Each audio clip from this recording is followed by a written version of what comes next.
Okay, for serratus punch, they're going to elevate their arm to 90 degrees of flexion, keeping their shoulder blade neutral, so not into any elevation.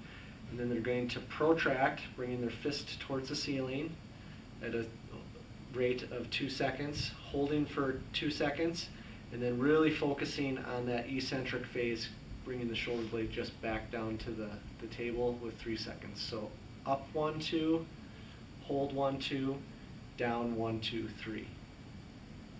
So for prone abduction, again, we want them in external rotation, and they're going to come up just to the level of the horizon, or just parallel to the ground, coming back down, and again having that scapular retraction and depression as they're coming up. Maybe go ahead and come up again there, and back down. Again, this is really good for the middle trapezius. I know Ann Cools talks about having them go through a scapular pattern, which you can find as weak, but in general, most patients are going to be not coming into enough retraction or depression of the scapula. So for prone shoulder extension with external rotation, we want their arm in full external rotation. That again has been shown to increase activation of the lower trapezius.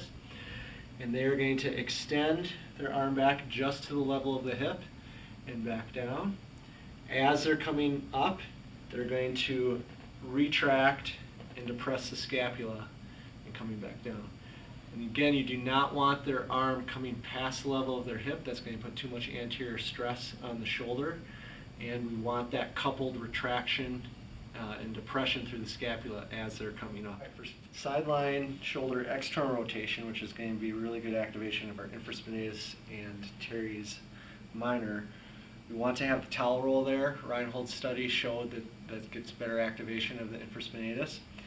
Then you want to have the patient retract and depress their scapula and keep it retracted and depressed throughout the whole exercise.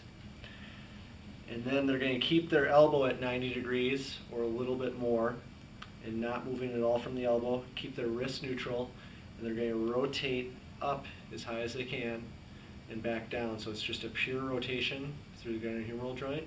You're watching to make sure they're not substituting by elevating the scapula or losing any of the depression or retraction, as well as making sure they're not substituting through the elbow by either extending the elbow or supinating as they're coming up.